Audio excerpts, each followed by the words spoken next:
بسم اللہ الرحمن الرحیم نحمدہ ونصلی علی رسولہ الکریم رب اشرح لی صدری ویسر لی امری واحلل عقدۃ من لسانی یفقہوا قولی اللہم صلی علی محمد وعلی آل محمد کما صلیت علی ابراہیم وعلی آل ابراہیم انک حمید مجید اللہم بارک علی محمد وعلی آل محمد کما بارکت علی ابراہیم وعلی آل ابراہیم انک حمید مجید۔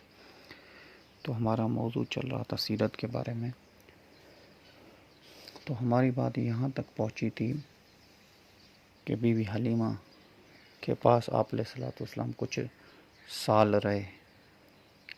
پھر بی بی حلیمہ کو پھر وہ آپریشن والا جو فرشتوں نے آپریشن کیا تو بی بی حلیمہ کو بڑا ڈر لگا، اس لیے وہ مکے واپس آ کر آپ علیہ الصلوۃ والسلام کو ان کی ماں کے پاس دے دیا واپس۔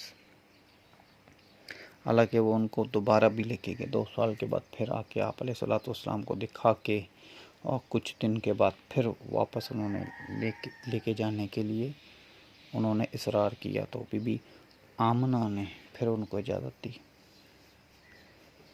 پر یہ جب واقعہ ہوا تو ان کو بڑا ڈر لگا، اس لیے وہ واپس مکے میں آ کے آپ کو اپنی ماں کے پاس دے کے گئے، اور پھر سے آپ کی کفایت جو ہے وہ عبد المطلب کے پاس آ گئی۔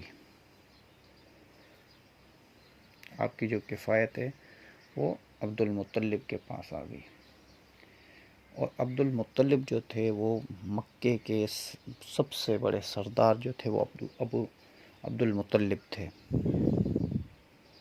اور عبد المطلب جو تھے ان کے ایک جیسے کہ کپڑا بچھایا جاتا تھا کعبے کے قریب، اور وہاں پہ ان کی محفل لگتی تھی کیونکہ سب سے بڑے سردار تھے، اور بخمل کے کپڑے کے ساتھ ان کو وہاں پہ بچھایا جاتا۔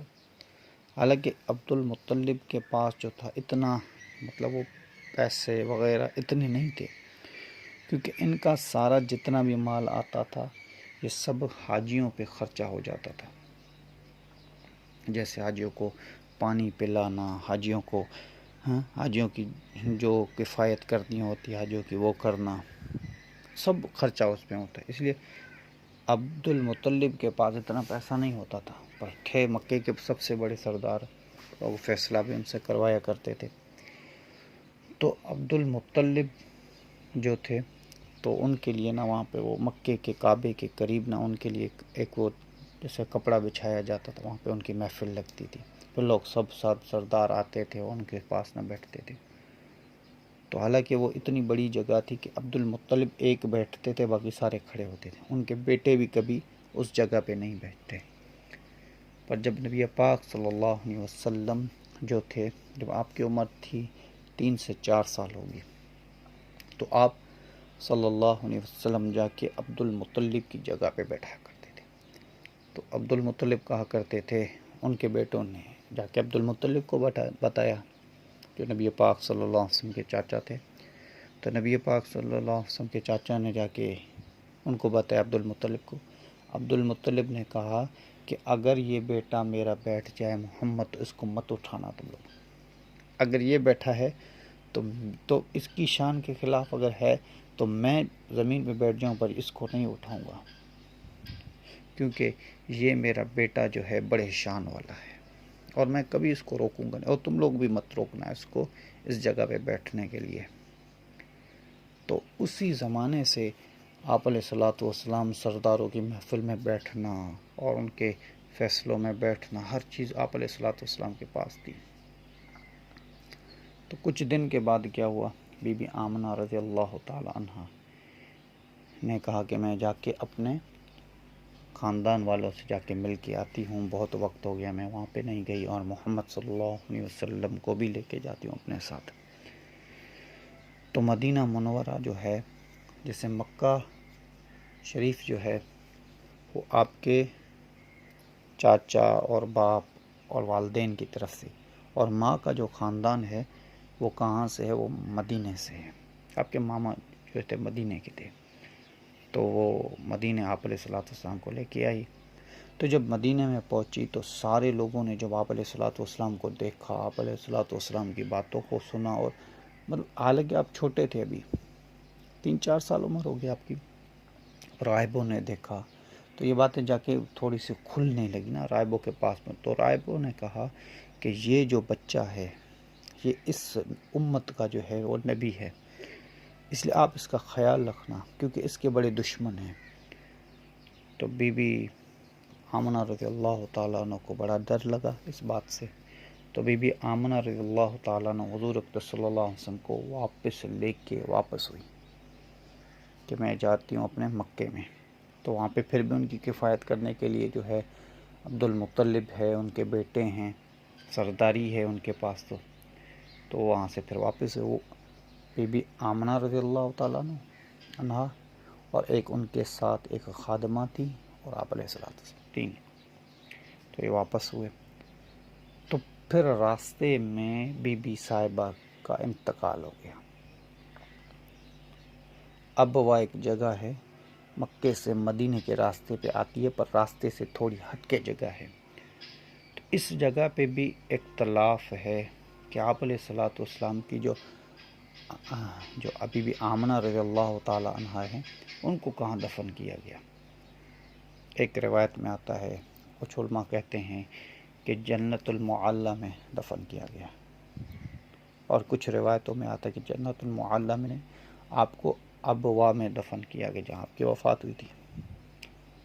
کچھ روایتوں میں ایسے بھی آتا ہے، مورخین جو ہیں تاریخ لکھنے والے وہ لکھتے ہیں کہ آپ علیہ الصلوۃ والسلام کی ماں کو ابوا میں دفن کیا گیا، پر وہاں پہ سیلاب یا پانی یا بارش کا پانی کچھ آیا تو ان کو پھر منتقل کر کے جنت المعلی میں رکھا گیا. تو اس کی کوئی صاف بات نہیں ملتی، پر ایک بات ہے کیونکہ آپ علیہ الصلوۃ والسلام نے اللہ جل شانہ سے دعا کی کہ اللہ مجھے میری ماں کے قبر پر جانے کی اجازت دی جائے. تو جب آپ آخری حج کیا اور مکے سے مدینہ جا رہے تھے تو آپ ابوا کے مقام پہ رکے، اور صحابہ یہ بھی کہتے ہیں کہ آپ علیہ الصلوۃ والسلام گئے اور ایک قبر تھی، آپ اس کو چپک کے اور بڑے روڑے جیسے بچہ روتا ہے ویسے. تو آپ علیہ الصلوۃ والسلام یہ بھی کہا کرتے تھے کہ میں نے تو اپنے باپ کو تو نہیں دیکھا، پر میری ماں مجھے بڑی یاد آتی ہے. یہ آپ کی عمر اس وقت میں کوئی 6-7 سال کی کوئی تھی. اور اس کے بعد عبد المطلب کا بھی انتقال ہو گیا. کچھ عرصے کے بعد عبد المطلب کا بھی انتقال ہو گیا. تو آپ کی جو کفایت ہے وہ ابو طالب کے بعد حضرت علی رضی اللہ تعالیٰ عنہ کے جو والد صاحب تھے ان کے پاس آ گئی. آپ کی کفایت ابھی ان کے پاس ہے. تو اللہ جل شانہ اس بات سے یہ واضح کرنا چاہتا ہے کہ آپ علیہ الصلوۃ والسلام کا کوئی استاد نہیں تھا، کوئی باپ نہیں تھا بھائی باپ سے اس نے یہ سارے اخلاق سیکھیں، یہ ساری چیزیں سیکھی ہیں، یا کوئی کفایت والا قریب والا دادا تھا، چاچا تھا، ایسا کوئی کفایت والا نہیں تھا. اللہ جل شانہ نے آپ علیہ الصلوۃ والسلام یہ سارے واسطے چھین کے آپ علیہ الصلوۃ والسلام کو خود ادب سکھایا. حالانکہ آپ امی تھے اور سب سے بڑے پڑھے لکھے جو تھے آپ کے پاس پڑھتے، آج تک پڑھتے. قرآن کا علوم جو حضور اکرم صلی اللہ علیہ وسلم کا علوم ہے، اللہ نے ان کو سکھایا، انہوں نے ہمیں سکھایا، آپ کو سکھایا. صحابہ سے چلتا ہوا آ رہا ہے قرآن کا علم. جو آپ علیہ الصلوۃ والسلام نے پوچھا گیا کہ یا رسول اللہ آپ کو ادب کس نے سکھایا؟ آپ علیہ الصلوۃ والسلام نے کہا کہ مجھے ادب بھی اللہ تعالیٰ جل شانہ نے ہی سکھایا تھا. تو یہ ساری باتیں جو ہیں سیرت میں ہمیں ملتی ہیں. اور فرماتے ہیں کہ مکے میں اس وقت جو ہوتا تھا، مکے میں اس وقت جو اوریانی بڑی تھی. اوریانی سمجھتے ہیں وہی اوریانی کیا؟ ننگے ہو کر غسل کرتے تھے ادھر ہی، ننگے ہو کر، اور وہ ان کو مردوں کی بڑی شان سمجھتے تھے، اور طواف پہ ان کو ننگا ہو کے کرتے تھے. کیونکہ ننگا ہو کے طواف، کیونکہ مکے میں ایک روایت میں آتا ہے جس کا یہ ہے کہ وہ کہتے تھے کہ بھائی مکے آپ کے جو کپڑے ہیں ہاں یہ ناپاک ہیں، یہ صحیح نہیں ہے. آپ حمص سے کپڑے لو. حمص مطلب وہ جو ادھر کے مجاور ہوتے تھے مکے کے، ان کے پاس ان سے کپڑے لو، اور پھر آپ ان کو کوئی پیسے والے ہوتے تھے، امیر ہوتے تھے، وہ تو کپڑے لے کے پھر ان کپڑوں سے طواف کرتے تھے. جن کے پاس پیسے نہیں ہوتے ان کو بولے بھائی پھر یہ کپڑے اتار کے پھر آپ طواف کرو. تو ننگے ہو کے بھی طواف کیا کرتے تھے، عورتیں بھی مرد بھی اس وقت میں.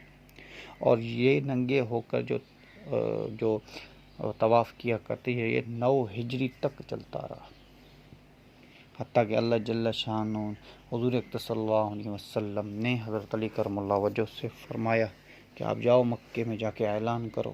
سن 9 ہجری کی بات ہے. تو حضرت علی رضی اللہ تعالیٰ عنہ نے اعلان کیا کہ اب اب اس کعبے کا، اللہ کے گھر کا کوئی بے حرمتی نہیں کرے گا، اب کوئی ننگا طواف نہیں کرے گا اس کا. تو یہ بات میں بتا رہا تھا. تو کچھ روایتوں میں آتا ہے کہ زمزم کا جو تھا وہ کھدائی کر رہے تھے. تو کچھ روایتوں میں آتا ہے کہ کعبے کی کوئی بنیادوں میں کھدائی کر رہے تھے، کچھ روایتوں میں ایسا آتا ہے. تو آپ علیہ الصلوۃ والسلام بھی اس کے لیے پتھر اٹھا رہے تھے، تعمیرات کا کام چل رہا، اس کے لیے پتھر اٹھا رہے تھے. تو آپ علیہ الصلوۃ والسلام کے جو چاچا تھے انہوں نے کہا کہ آپ پتھر اٹھا رہے ہو تو آپ کو برا لگ رہا ہے، آپ کو مشکل آ رہی ہے، تو آپ ایسے کرو کہ آپ اپنی چادر کھول کے وہ ادھر اپنے کندھے پہ رکھ کے اس پہ پتھر اٹھاؤ، آپ کے لیے آسان ہوگی. آپ علیہ الصلوۃ والسلام نے جیسے چادر کھول ہلنے ہی والے تھے نا، آپ علیہ الصلوۃ والسلام بے ہوش ہو گئے. پھر جب آپ اٹھے تو آپ علیہ الصلوۃ والسلام کو یہ آواز آئی کہ آپ کبھی ننگا نہ ہونا، آپ کبھی اپنی چادر کو نہ اتارنا. حالانکہ یہ وہاں پہ کوئی وہ عیب سمجھا ہی نہیں جاتا تھا اس زمانے میں.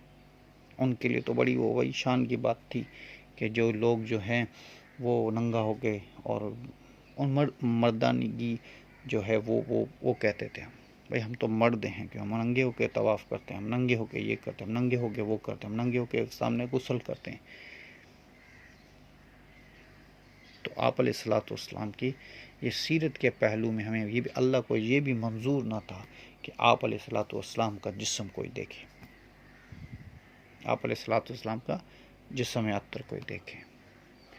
تو انشاءاللہ بات چلتی رہے گی آگے بھی، انشاءاللہ آگے بھی جو موضوع ہے اس پہ بات چلتی رہے گی. وما علینا الا البلاغ.